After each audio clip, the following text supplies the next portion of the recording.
Hi there! At saya-saya dito. Nandito tayo sa Glasgow, Scotland. Barrio Fiesta. Dami-dami. Libo-libo ang tao. Pero we have two nurses sa katabi ko. Anong name mo? Geraldine Do. Ikaw? Imelda Ju. Ikaw ngayon, nasubukan mo ng MXT before. Opo, matagal na. Capsule, yung coffee. Pareho. Nagdadala ka here, ha? Opo. But you want to introduce it kay Ma'am Imelda. Opo.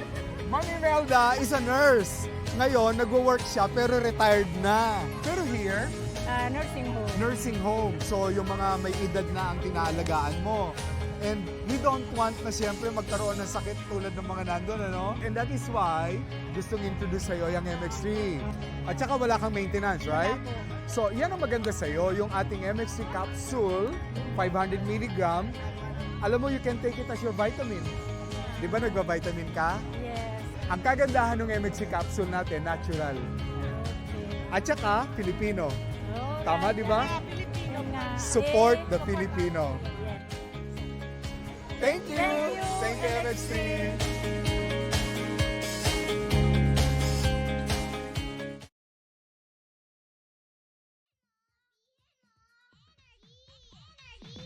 Lihim ng liham.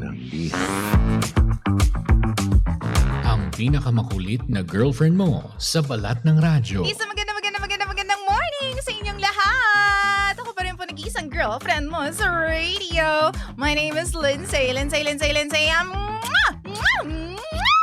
Makulit pero may puso, handang makinig sa mga kwento mo. Alam mo, feeling ko kailangan mo na siyang iwan kasi it doesn't make sense. Ang kwento sa lihim ng liham. Mahal ko ang Lindsay. Bago po ang lahat, tawagin niyo na lamang po akong Dayan. Alam niyo po, DJ Lindsay, yung boyfriend ko na yata yung pinaka-wholesome na lalaking nakilala ko. Ewan ko ba?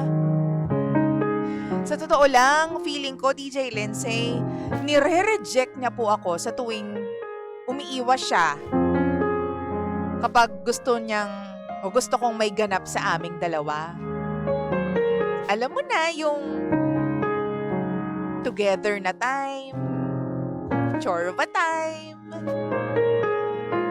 Pero since malapit na po yung birthday niya, naisip ko na i-surprise ko kaya siya. Solohin ko kaya siya. Kasi alam niyo po, Pangga, masyadong family-oriented yung boyfriend ko. Madalas, kapag nagde-date kami, hindi po pwedeng wala siyang ibang kasama. Minsan, kasama yung pinsan niya, pamangkin niya, ate, o di kaya naman yung nanay niya. Never siyang nagkaroon ng time na solo lang kami. Kaya mismo sa birthday niya, sabi ko, isusurprise ko nga to. Staycation kami. Yung kaming dalawa lang para matuloy na yung gusto kong mangyari.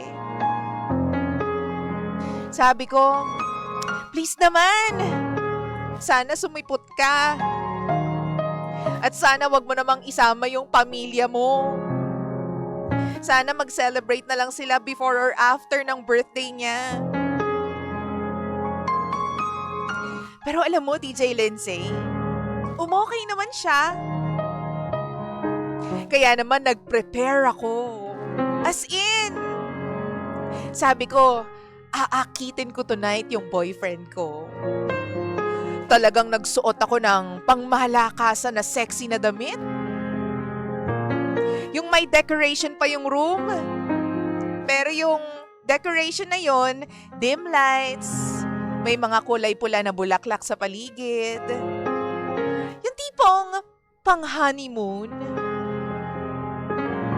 Tapos naghanda na rin ako ng mga, alam mo na, gagamitin naming dalawa. Dinisplay ko doon sa kama para mas madali niyang makita.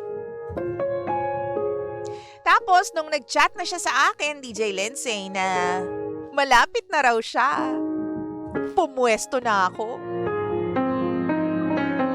Humiga ako doon para pagbukas ng pinto, kitang-kita ko. Yun nga lang, makalipas ang ilang minuto, naramdaman ko na, nandyan na siya. Inayos ko yung pwesto ko. Pagbukas ng pinto, pak! Buong pamilya yung kasama niya.